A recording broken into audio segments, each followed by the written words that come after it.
नमस्कार दोस्तों, आप सभी का आपके अपने चैनल ध्येय ज्ञान धारा पर स्वागत है। आज के वीडियो में हम लोग यूपीएससी पेट के द्वारा जो पिछले वर्षों में पूछे गए प्रश्न हैं या प्रीवियस ईयर क्वेश्चंस जो हैं वह सभी हम लोग यहाँ पर सब्जेक्ट वाइज करने वाले हैं।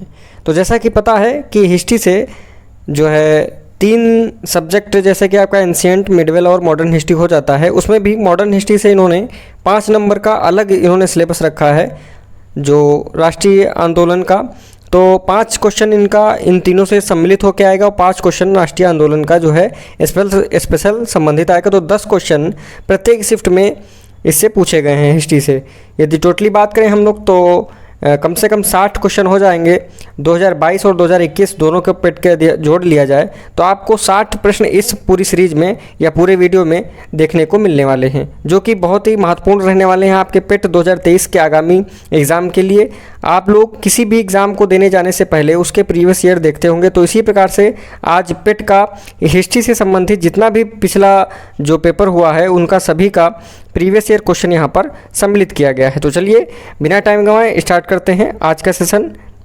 दोस्तों, जैसा कि पता है कि पेट 2022 से जो 4 शिफ्टों में पेपर हुआ था, 4 शिफ्टों में हुआ था। एक 15 अक्टूबर को 2 शिफ्ट हुई थी और ये 16 अक्टूबर को 2 शिफ्ट हुई थी। तो मतलब कि 10 क्वेश्चन प्रति शिफ्ट से यदि बात करें तो 2022 में टोटल हो जाते हैं 40 क्वेश्चन। तो 40 क्वेश्चन यहाँ पर 2022 के देखने के मिलेंगे। फिर नेक्स्ट हम लोग 2021 के प्रश्न करने वाले हैं। तो चलिए स्टार्ट करते हैं आज का वीडियो। जैसा कि पहला प्रश्न है कि भूदान ग्रामदान आंदोलन निम्नलिखित में से किसके द्वारा स्टार्ट किया गया था। 4 ऑप्शन दिए गए हैं। तो इस प्रश्न का जो सही उत्तर हो जाएगा दोस्तों वह हो जाएगा ऑप्शन ए, बिल्कुल सही उत्तर हो जाएगा। विनोबा भावे जी ने भूदान ग्रामदान जो आंदोलन है इसका शुभारंभ किया था। दोस्तों, भूदान ग्रामदान आंदोलन है यह कई बार पूछा गया है कि इसकी विचारधारा किस आंदोलन पर आधारित थी। तो दोस्तों ध्यान रखिएगा, जो सर्वोदय आंदोलन था उसी की विचारधारा पर इस भूदान ग्रामदान आंदोलन की विचारधारा जो है आधारित थी। ठीक है। यदि बात करें कि इस भूदान ग्रामदान आंदोलन में क्या होता था, तो इस आंदोलन में यह था कि जमींदार जो वर्ग था उनसे प्रार्थना की जाती थी या अनुरोध किया जाता था, जिनके पास भूमि नहीं होती थी या भूमिहीन वर्ग बोल सकते हैं, भूमिहीन वर्गों को भूमि आवंटन करने के लिए प्रार्थना की जाती थी। चलते हैं अगले प्रश्न की तरफ। निम्नलिखित में से किस युग में तांबे का पहली बार उपयोग किया गया था। तो तांबे की बात आ रही है। देखिए 4 ऑप्शन आपके सामने दिख रहे होंगे, जिसमें भी तांबा लिखा हो, ताम्र, वह आपका सही उत्तर हो जाएगा। तो ताम्र पाषाण युग में पहली बार तांबे का जो है उपयोग किया गया था। डी ऑप्शन आपका बिल्कुल सही उत्तर हो जाएगा। चलते हैं अपने अगले प्रश्न की तरफ। प्रश्न है कि जब ईस्ट इंडिया कंपनी की स्थापना हुई तब भारत पर निम्नलिखित में से किसका शासन था। दोस्तों, सबसे पहली बात यदि हम बात करेंगे कि ईस्ट इंडिया कंपनी की स्थापना कब हुई थी, तो आप सभी को पता होगा ईस्ट इंडिया कंपनी की स्थापना हुई थी 1600 में। ठीक है, कब हुई थी? 1600 ईस्वी में ईस्ट इंडिया कंपनी की स्थापना हुई थी। और 1600 में भारत में किसका शासन था? आप सभी जान रहे होंगे, मुगल सम्राट। मुगल सम्राट का यदि नाम करें किसका शासन था तो वह थे महान अकबर। ठीक है, अकबर का नाम आप सभी लोग अकबर के नाम से परिचित होंगे। तो 1600 में किसका शासन था इंडिया में? अकबर का। और ईस्ट इंडिया कंपनी के स्थापना के समय मुगल सम्राट जो है शासित थे भारत में। अगला क्वेश्चन है कि निम्नलिखित में से किस स्थान पर प्रथम बौद्ध संगीत का आयोजन किया गया था। देखिए, जो पेट का सिलेबस आपका दिया गया है उसमें टॉपिक वाइज, सब्जेक्ट वाइज एकदम बिल्कुल आपका क्लियर कर दिया गया है कि हम इस सब्जेक्ट से ये टॉपिक से हम प्रश्न पूछेंगे। तो ध्यान रखिएगा, हिस्ट्री में जो एंशिएंट हिस्ट्री है उसमें बौद्ध धर्म और जैन धर्म दोनों दिए गए हैं, इसलिए आपके लिए दोनों के 30 से 40 पॉइंट रहेंगे मैक्सिमम इंपॉर्टेंट, वह आपको पढ़ लेने हैं, उसी से एक क्वेश्चन आपको मिल जाएगा। तो जो बौद्ध संगीतियाँ जितनी भी हुई हैं, जैन संगीतियाँ जितनी भी हुई हैं आपको समितियाँ, वह आप सभी को कंठस्थ कर लेना है। तो देखिए, जो प्रथम बौद्ध संगीति हुई थी वह कहाँ हुई थी? वह हुई थी राजगीर में। तो इसलिए ऑप्शन सी करेक्ट हो जाएगा, राजगीर में हुई थी और इसे राजगृह के नाम से भी जाना जाता है। यदि हम बात करें इसका टाइम पीरियड या कब हुई थी, तो आप सभी लोग जानते होंगे 483 ईसा पूर्व में जो है यह हुई थी। 483 ईसा पूर्व, जरूर ध्यान रखिएगा, ईसा पूर्व। ठीक है, 483 ईसा पूर्व में यह आयोजित की गई थी। अगला क्वेश्चन है कि निम्नलिखित में से कौन वह व्यक्ति थे जिनका नाम देवानामप्रिय प्रियदर्शी भी था। ठीक है, तो वह थे सम्राट अशोक या महान अशोक, इसलिए ऑप्शन डी करेक्ट हो जाएगा। मौर्य जो सम्राट अशोक थे इन्हीं का नाम या उपनाम देवानामप्रिय प्रियदर्शी था। ठीक है, चलते हैं अगले प्रश्न की तरफ। संगमरमर पर पिएत्रा ड्यूरा या जिसे पित्रा दूरा भी कहते हैं, यह रंगीन पत्थर की जड़ाई का काम किसके समय बहुत लोकप्रिय था? तो देखिए, इंडिया में मैक्सिमम जो भवनों का, सुंदर भवनों का निर्माण या सुंदर आकृतियों का निर्माण या सुंदर महलों का निर्माण कराया गया है, वह जो है किसने कराया? सभी लोग जानते होंगे, शाहजहाँ के द्वारा कराया गया है। और यहाँ पर बात संगमरमर की आती है तो आप सभी लोग आगरा का जो किला है ताजमहल उससे परिचित होंगे, तो उसका भी निर्माण किसने कराया था? शाहजहाँ ने ही कराया था। तो इसलिए इसका जो सही उत्तर हो जाएगा ऑप्शन डी, शाहजहाँ। ठीक है, चलते हैं अपने अगले प्रश्न की तरफ। प्रश्न है कि दांडी नमक यात्रा के दौरान निम्नलिखित में से किस सामाजिक कार्यकर्ता ने गांधी जी को आंदोलनों को केवल पुरुषों तक सीमित न रखने के लिए राजी किया था? तो उनका नाम था कमला देवी चट्टोपाध्याय। तो इसलिए ऑप्शन डी आपका बिल्कुल करेक्ट हो जाएगा। ठीक है, चलते हैं अगले प्रश्न की तरफ। प्रश्न है कि सरकार ने निम्नलिखित में से किस अधिनियम के कारण बम्बई से सिंध प्रांत का निर्माण किया था? ठीक है, तो 4 ऑप्शन दिए गए हैं। ए ऑप्शन में दिया गया है भारतीय स्वतंत्रता अधिनियम 1947 1947। बी ऑप्शन में दिया गया है भारत सरकार अधिनियम 1935। सी ऑप्शन में दिया गया है किप्स मिशन और डी ऑप्शन में दिया गया है वेवल योजना। तो दोस्तों, जो इस प्रश्न का जो सही उत्तर हो जाएगा वह हो जाएगा ऑप्शन नंबर बी, भारत सरकार अधिनियम जो 1935 है, इसी अधिनियम के कारण जो है बम्बई से सिंध प्रांत का निर्माण हुआ था या बम्बई से सिंध प्रांत को अलग किया गया था। तो इसको ध्यान रखना है। ठीक है, देखिए, वैसे भी आपके जितने भी भारत सरकार अधिनियम हैं उसमें सबसे ज़्यादा महत्वपूर्ण अधिनियम किसी भी परीक्षा के लिए 1935 का ही अधिनियम होता है, क्योंकि इसी अधिनियम में जितने भी रूल्स दिए गए हैं, जितने भी अनुच्छेद दिए गए हैं, उसमें मैक्सिमम अनुच्छेद आपके वर्तमान संविधान में अनुग्रहित या लिए गए हैं। ठीक है, यहाँ से 1935 के अधिनियम से लिए गए हैं। ठीक है, और आपके पेट के सिलेबस में भी भारत सरकार अधिनियम 1935 स्पेशल दिया गया है कि आपसे इससे रिलेटेड क्वेश्चन पूछे जाने हैं। चलिए चलते हैं अपने अगले प्रश्न की तरफ। प्रश्न है कि प्रसिद्ध युद्ध नारा दिल्ली चलो या चलो दिल्ली किसने दिया था? इसका सही उत्तर देना है। ऑप्शन डी बिल्कुल सही उत्तर हो जाएगा। सुभाष चंद्र बोस जी ने दिल्ली चलो या फिर चलो दिल्ली का नारा इन्होंने दिया था। ठीक है, और इनके द्वारा जो सबसे महत्वपूर्ण और फेमस नारा आप सभी जानते होंगे, तुम मुझे खून दो और मैं तुम्हें आज़ादी दूंगा, यह भी इन्हीं के द्वारा दिया गया था। राष्ट्रवाद की पहली स्पष्ट अभिव्यक्ति निम्नलिखित में से किस क्रांति के साथ हुई थी? इस प्रश्न का सही उत्तर बताइएगा। इस प्रश्न का जो सही उत्तर हो जाएगा ऑप्शन डी, अमेरिकी क्रांति। जो अमेरिकी क्रांति थी, इसमें जो है राष्ट्रवाद की पहली जो स्पष्ट अभिव्यक्ति इसी क्रांति में मिली थी। ठीक है, अगला क्वेश्चन है कि जजिया कर, जो एक प्रकार का कर था जजिया कर, तो जजिया कर फिर से लगाने वाले मुगल शासक का नाम बताइए। तो इस प्रश्न का जो सही उत्तर हो जाएगा वह हो जाएगा ऑप्शन सी, औरंगजेब। औरंगजेब ने दोबारा जो है जजिया कर लगाया था। अब आपको कमेंट बॉक्स में लिख के बताना है कि सबसे पहले जजिया कर किसके द्वारा लगाया गया था, उस शासक का नाम आपको कमेंट बॉक्स में लिखकर कमेंट करना है। ठीक है, चलते हैं अपने अगले प्रश्न की तरफ। निम्नलिखित में से किसे अंग्रेजों द्वारा शुरू किए गए सबसे महत्वपूर्ण योगदानों में से एक माना जाता है? ए ऑप्शन में दिया गया है शिपिंग, बी ऑप्शन में बैंकिंग और बीमा, सी ऑप्शन में दिया गया है रेलवे और डी ऑप्शन में वृक्षारोपण और खान। तो दोस्तों, आप सभी को पता होगा कि अंग्रेजों के द्वारा जो बहुत ही महत्वपूर्ण योगदान था भारत में, वह था रेलवे। तो इसलिए इस प्रश्न का सही उत्तर हो जाएगा option number C. Option number C बिल्कुल सही हो जाएगा। अब यदि रेलवे की बात करें तो भारत में अंग्रेजों के द्वारा सर्वप्रथम रेलवे कब प्रारंभ की गई थी, रेल कब चली थी, आप ये भी बोल सकते हैं। तो आप सभी को पता होगा, यदि ना पता हो तो इधर देख लीजिए, आपको बता रहे हैं कि 16 अप्रैल 1853 में, कब? 16 अप्रैल 1853 में रेल की स्थापना हुई थी। ठीक है, रेलवे विभाग की स्थापना हुई थी 1853 में। और प्रथम रेल जो पैसेंजर रेल थी वह कहाँ चली थी या कब चली थी? तो ध्यान रखिएगा, 1853 में प्रथम पैसेंजर ट्रेन जो उस समय बम्बई के बोरी बंदर के नाम से, बोरी बंदर एक जगह है, वहाँ से ठाणे के बीच में चली थी। ठीक है, ध्यान रखिएगा, कहाँ से? मुंबई के बोरी बंदर से ठाणे के बीच जो है यह रेलवे सेवा प्रारंभ की गई थी 1853 में।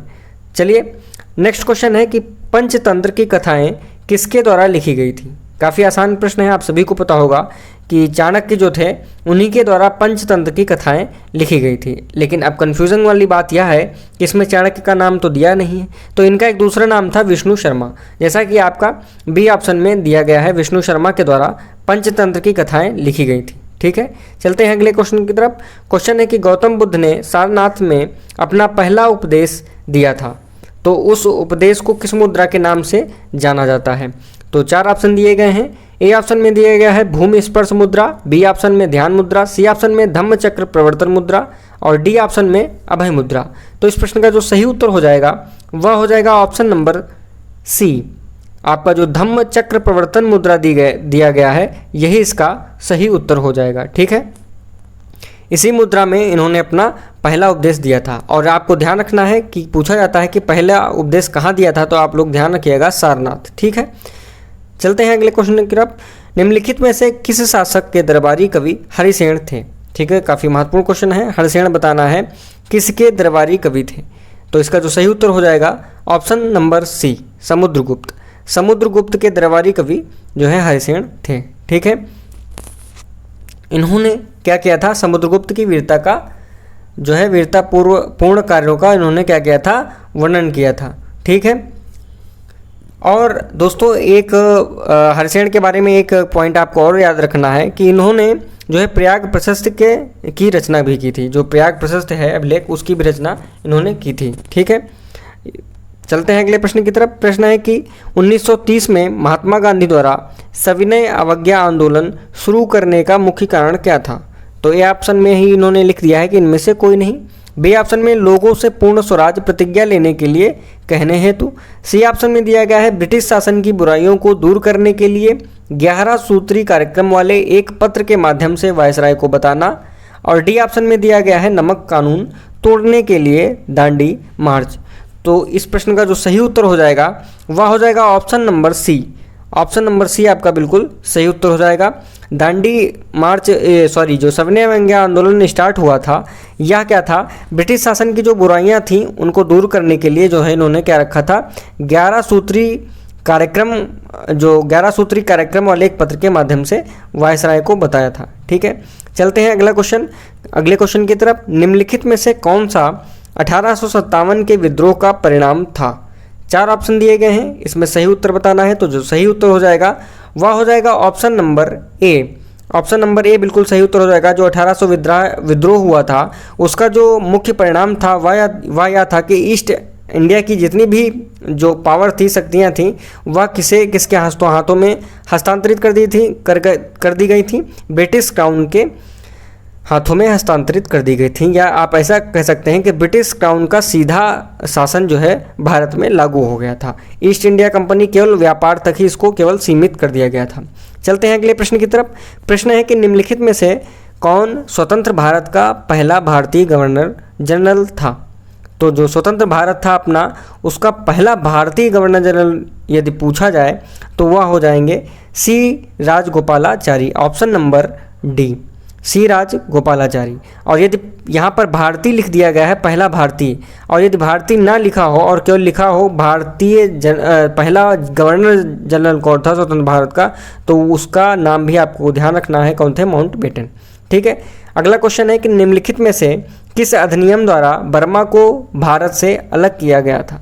देखिए, जैसा कि पीछे अभी क्वेश्चन एक पिछले प्रश्न में हमने देखा, एक क्वेश्चन आया था कि सिंध प्रांत का और किस अधिनियम के द्वारा, इसी प्रकार से देखिए किस अधिनियम के द्वारा बर्मा को अलग किया गया भारत से। देखिए यहाँ पर क्वेश्चन आपको देखने को मिल गया है। तो इस प्रश्न का जो सही उत्तर हो जाएगा वह हो जाएगा ऑप्शन नंबर ए, भारत सरकार अधिनियम 1935 1935। इसीलिए हमने आपसे अभी पिछले क्वेश्चन में बताया कि जो भारत सरकार अधिनियम 1935 है वह स्पेशल जो है आपको आपके सिलेबस में, पेट के सिलेबस में लिख के दिया गया है। तो इसलिए 1935 से संबंधित जितने भी आपके तथ्य बनते हैं, पॉइंट बनते हैं, फैक्ट बनते हैं, वो आपको अच्छे से पढ़ लेना है, क्योंकि एक क्वेश्चन आपको प्रत्येक शिफ्ट में इससे देखने को मिलेगा। चलते हैं अपने अगले प्रश्न की तरफ। प्रश्न है कि भारत को ब्रिटिश नियंत्रण से मुक्त करने के लिए भारतीय राष्ट्रीय सेना जिसे INA, ठीक है, का गठन किसने किया था यह बताना है। तो इसका गठन किसने किया था, आपको कंफ्यूज नहीं होना है। बहुत लोग इसमें जो है सुभाष चंद्र बोस टिक करते हैं, लेकिन इसका जो सही उत्तर था वो option number D, Mohan Singh. Mohan Singh के द्वारा भारतीय राष्ट्रीय सेना INA का गठन किया गया था, ठीक है। और कब किया गया था यह भी आपको ध्यान रखना है, 1942 में। सन भी ध्यान रखना है, पूछा जा सकता है। 1942 में जो है INA का गठन किया गया था, ठीक है। और यदि बात करें कि आज़ाद हिंद फौज, ठीक है, इसका पुनर्गठन किसने किया था, तो आप सभी को ध्यान रखना है 1943 में किसने किया था, सुभाष चंद्र बोस जी ने। कब किया था, 1943 में, ठीक है। चलते हैं अपने अगले प्रश्न की तरफ। प्रश्न है कि गौतम बुद्ध को ज्ञान किस नदी के तट पर प्राप्त हुआ था। काफ़ी आसान प्रश्न है, तो आपको सही उत्तर देना है कि गौतम बुद्ध जी को ज्ञान किस नदी के किनारे प्राप्त हुआ था। तो ऑप्शन डी इसमें करेक्ट हो जाएगा। निरंजना नदी के तट पर इनको जो है ज्ञान की प्राप्ति हुई थी, किसको, गौतम बुद्ध जी को। अब दोस्तों ध्यान रखना है, पूछा जा सकता है जैसे कि नदी का नाम पूछा गया है, इसी प्रकार से पेड़ का नाम या वृक्ष का नाम पूछा जा सकता है कि किस वृक्ष के नीचे इन्होंने जो है अपने ज्ञान की प्राप्ति की थी। तो ध्यान रखना, जो पीपल वृक्ष होता है उसी के जो है नीचे इनको ज्ञान की प्राप्त हुई थी, ठीक है। बात करते हैं कि ज्ञान प्राप्त होने के बाद इन्होंने क्या किया था, इन्होंने ऋषि पत्तन में 5 ब्राह्मण सन्यासियों को ज्ञान प्रदान किया था। किसको, 5 जो है ब्राह्मण सन्यासियों को इन्होंने ज्ञान प्रदान किया था। उसी से तभी से बौद्ध ग्रंथों में उस दिन को क्या कहा जाने लगा, धर्मचक्र प्रवर्तन, ठीक है, धर्मचक्र प्रवर्तन कहा जाने लगा। नेक्स्ट क्वेश्चन है कि हर्षवर्धन के शासनकाल के दौरान निम्नलिखित में से कौन सी नई राजधानी थी जो थानेसर से स्थानांतरित हुई थी, ठीक है। तो इस प्रश्न का जो सही उत्तर हो जाएगा वह हो जाएगा ऑप्शन नंबर ए, कन्नौज, ठीक है। कन्नौज जो है राजधानी बनाई थी, हर्षवर्धन ने अपनी राजधानी कहाँ बनाई थी, कन्नौज में, ठीक है। तो कहाँ से कहाँ बनाई थी, थानेसर थी पहले, उसके बाद इन्होंने कन्नौज राजधानी अपनी बनाई थी। कन्नौज जो कि उत्तर प्रदेश में ही पड़ता है। किस लिए फेमस है कन्नौज, इत्र के लिए फेमस है। नेक्स्ट क्वेश्चन है कि निम्नलिखित में से किस सेना की ताकत छापामार रणनीति थी। छापामार को गुरिल्ला रणनीति भी कहते हैं, ठीक है, गुरिल्ला रणनीति भी करके प्रश्न पूछा जा सकता है, कई बार पूछा गया है कई एग्जामों में यह क्वेश्चन। तो इसका जो सही उत्तर हो जाएगा वह हो जाएगा option number A, Maratha. Maratha सेना जो थी उसकी यह रणनीति, गुरिल्ला रणनीति या छापामार रणनीति बहुत ही फेमस थी, ठीक है। देखिए इसमें जो सबसे महत्वपूर्ण शासक थे वह थे शिवाजी। शिवाजी ने ही छापामार रणनीति जो है सबसे पहले इसका प्रयोग किया था। नेक्स्ट क्वेश्चन है कि हड़प्पा सभ्यता के दौरान डांसिंग गर्ल या नर्तकी की कांस्य प्रतिमा बनाने के लिए किस तकनीकी का इस्तेमाल किया गया था। ए ऑप्शन में दिया गया है पत्थर की नक्काशी, बी ऑप्शन में दिया गया है हाथी दांत नक्काशी, और सी ऑप्शन में दिया गया है लकड़ी की नक्काशी, और डी ऑप्शन में दिया गया है मोम लोपी ढलाई या जिसे कहते हैं कास्टिंग। तो इसका जो सही उत्तर यही ऑप्शन हो जाएगा, ऑप्शन नंबर डी, मोम लोपी ढलाई जो होती है जिसे कास्टिंग कहते हैं, वही जो है इसी तकनीक का उपयोग किया गया था नर्तकी की कांस्य प्रतिमा बनाने के लिए, ठीक है। कब, हड़प्पा सभ्यता के दौरान, ठीक है। अगला प्रश्न है कि पूर्ण स्वराज की मांग करने वाले प्रथम कार्यकर्ता का नाम बताइए। तो 4 ऑप्शन दिए गए हैं, जो पूर्ण स्वराज की सर्वप्रथम मांग किसने की थी यह बताना है।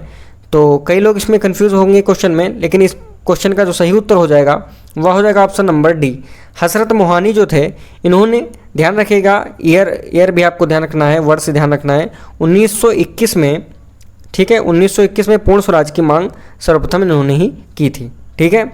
चलते हैं अपने अगले प्रश्न की तरफ। निम्नलिखित में से किसे स्वदेशी आंदोलन का प्रमुख कारण माना जाता है। जो स्वदेशी आंदोलन हुआ था उसका प्रमुख कारण बताना है, किसे माना जाता है। तो इसमें ऑप्शन सी बिल्कुल सही उत्तर हो जाएगा। बंगाल को विभाजित करने का जो निर्णय लिया गया था ब्रिटिश सरकार के द्वारा, जो है उसी से जो है स्वदेशी आंदोलन का प्रारंभ हुआ था। देखिए बंगाल विभाजित जो है करने का कब निर्णय लिया गया था, तो लिया गया था 1905 में। तो स्वदेशी आंदोलन भी 1905 में ही स्टार्ट हुआ था, आपको ध्यान रखना है। अगला प्रश्न है कि भारत सरकार अधिनियम 1935 के प्रावधानों में ब्रिटिश सरकार के अंतिम अधिकार का एक उदाहरण कौन सा है। तो इस प्रश्न का जो सही उत्तर हो जाएगा वह हो जाएगा ऑप्शन नंबर ए, प्रांतीय सरकारों पर गवर्नर के लिए विशेष शक्तियाँ। ठीक है, ऑप्शन ए बिल्कुल सही उत्तर हो जाएगा। प्रश्न है कि फॉरवर्ड ब्लॉक की स्थापना निम्नलिखित में से किसके द्वारा की गई थी। जैसा कि अभी हमने 3-4 प्रश्न पहले आपको बताया था, इस प्रश्न का उत्तर एक प्रश्न में आया हुआ था, उसमें हमने एक्सप्लेन किया गया था। तो इसका जो सही उत्तर हो जाएगा वह हो जाएगा option number B, Subhash Chandra Bose के द्वारा जो है फॉरवर्ड ब्लॉक की स्थापना की गई थी। और यदि सन पूछा जाए काफ़ी महत्वपूर्ण हो जाता है कि कब की गई थी, तो आपको ध्यान रखना है 1939 में, 1939 में जो है फॉरवर्ड ब्लॉक की स्थापना सुभाष चंद्र जी के द्वारा की गई थी, नेताजी सुभाष चंद्र जी के द्वारा की गई थी। प्रश्न है कि निम्नलिखित में से किस शासक के दरबार में बहुत से विद्वानों को नवरत्न के रूप में अलंकृत किया गया था। ठीक है, तो इस प्रश्न का जो सही उत्तर हो जाएगा वह हो जाएगा ऑप्शन नंबर सी, चंद्रगुप्त द्वितीय। ठीक है, चंद्रगुप्त सेकेंड के जो है इन्हीं के दरबार में नवरत्न जो है, इन्होंने नवरत्न कंपनी ही समझ लीजिए आप हिसाब से ध्यान दे सकते हैं कि नवरत्न जो है इन्होंने 9 विद्वानों को जो है नवरत्न के रूप में अलंकृत किया गया था। ठीक है, उनके यदि प्रमुख नाम यदि हम बात करें तो आप सभी जानते होंगे, कालिदास जी का नाम सुना होगा। कालिदास थे प्रमुख रूप से, धन्वंतरी थे, वाराह मिहिर थे, अमर सिंह थे, शंकु थे, छपड़क थे, वररुचि थे और वेताल भट्ट थे, और लास्ट 9वें जो थे घटकरपर थे। ठीक है, तो इस प्रश्न का जो सही उत्तर हो जाएगा चंद्रगुप्त द्वितीय, और ये सबसे शक्तिशाली शासक के रूप में जो है उभरे थे। ठीक है, नेक्स्ट देखते हैं कि दिल्ली सल्तनत के निम्नलिखित राजवंशों में से किसने सबसे कम अवधि तक शासन किया था। तो इस प्रश्न का सही उत्तर बताइएगा कि क्या हो जाएगा। तो इस प्रश्न का जो सही उत्तर हो जाएगा वह हो जाएगा ऑप्शन नंबर सी, खिलजी जो वंश था दिल्ली सल्तनत का। ठीक है, दिल्ली सल्तनत का जो खिलजी वंश था जो है, यही जो है सबसे कम अवधि तक शासन कर पाया था भारत में। तो दोस्तों, जो गुलाम वंश था, आप सभी लोग जानते होंगे कि गुलाम वंश हुआ था खिलजी वंश, तुगलक वंश और सैयद वंश। ठीक है, तो जो गुलाम वंश था उसका शासनकाल 84 वर्ष रहा था। या हम इसे यदि बात करें तो आप सभी लोग जानते होंगे इसका शासन वंश कब तक था, 1206 से और 1290 तक था। किसका? गुलाम वंश का। यदि बात करें खिलजी वंश का, तो खिलजी वंश का जो शासनकाल था वह था 1290 से, ठीक है, 1290 से 1320 तक। ठीक है, 1320 तक। तो यह लगभग कितने वर्ष हो गया? यह हो गया 30 वर्ष तक। ठीक है, तो इन्होंने जो खिलजी वंश ने शासन किया वह 30 वर्ष तक किया। और गुलाम वंश ने कब तक शासन किया? इन्होंने किया 84 वर्ष तक टोटल शासन किया। और फिर यदि हम बात करें तुगलक वंश की, जैसा कि आपके बी ऑप्शन में दिया गया है, तो इन्होंने शासनकाल, इनका जो शासनकाल था वह था 1320 से 1412 तक। ठीक है, कब था इनका? 1320 से और 1412 तक। ठीक है, आपको ध्यान रखना है 1412 तक। और इनका शासनकाल टोटल कितना वर्ष हुआ? इनका हुआ 92 ईयर तक, 92 वर्ष तक तुगलक वंश ने अपना शासन किया था। फिर यदि बात करें सैयद वंश की, तो सैयद वंश ने 1414 से 1450 तक शासन किया, काल इनका था, और यह था 36 वर्ष का। ठीक है, तो आप सबको ये फैक्ट ध्यान रखने हैं। चलते हैं अपने अगले प्रश्न की तरफ। प्रश्न है कि डलहौजी ने भारत में ब्रिटिश साम्राज्य के लिए फिर जगह खाली रखी गई है, फिर पूछा कि अवध को कब्जे में लिया है। ठीक है, तो इस प्रश्न का जो सही उत्तर हो जाएगा वह हो जाएगा option number B. Option number B बिल्कुल सही उत्तर हो जाएगा। हड़प नीति के माध्यम से अवध को कब्जे में लिया था। जो डलहौजी था, इन्होंने हड़प नीति स्टार्ट की थी, और इसी हड़प नीति से जो है इन्होंने क्या किया था? अवध को कब्जे में लिया था। चलते हैं अगले प्रश्न की तरफ। प्रश्न है कि हड़प्पा के एक बंदरगाह का नाम लिखिए। तो 4 ऑप्शन दिए गए हैं, महास्थानगढ़, सिकंदरिया, लोथल और नागपट्टनम। आप सभी जानते होंगे जो हड़प्पा का एक बंदरगाह था वह था लोथल। ऑप्शन नंबर सी इसमें बिल्कुल सही हो जाएगा। और लोथल किस राज्य में आता है? आप सभी जानते होंगे कहाँ आता है?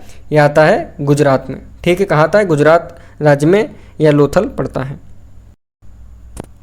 प्रश्न है कि जैन धर्म का सबसे महत्वपूर्ण मौलिक सिद्धांत है। तो इसमें जो सही उत्तर हो जाएगा वह हो जाएगा ऑप्शन नंबर डी, अहिंसा। अहिंसा जैन धर्म का सबसे महत्वपूर्ण मौलिक सिद्धांत है।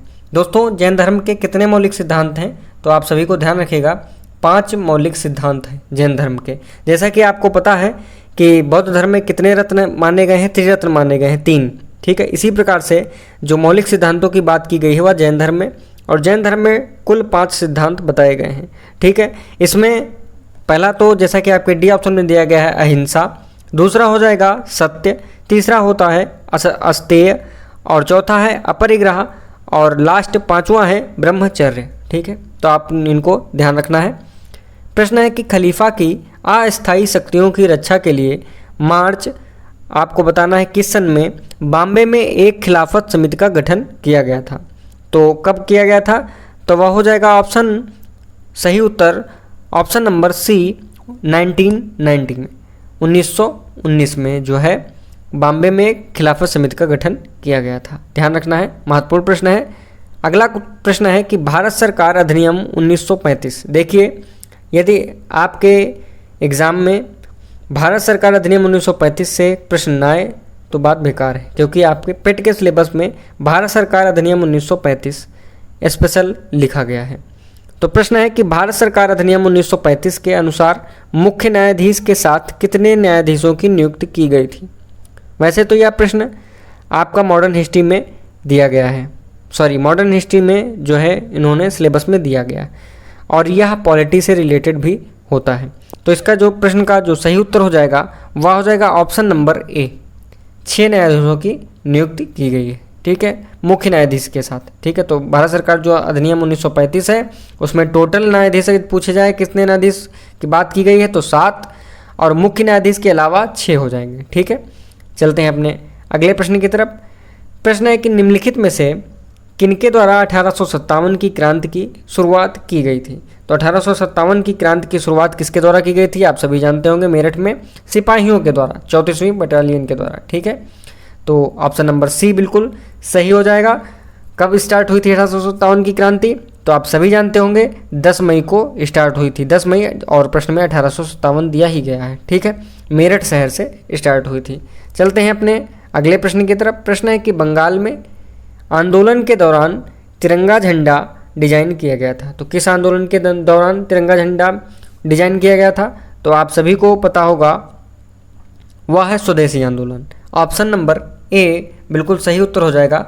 स्वदेशी आंदोलन के दौरान जो है डिजाइन किया गया था तिरंगा झंडा। ठीक है, और तिरंगा झंडा जो रंग थे, कलर थे तिरंगे झंडे में उस समय जो स्वदेशी आंदोलन में डिजाइन किया गया था उसमें रेड था, ग्रीन था और येलो था। ठीक है, ध्यान रखिएगा, जो वर्तमान समय का झंडा है उससे अलग था, लाल था, हरा था और पीला, 3 रंग थे तब के झंडे में।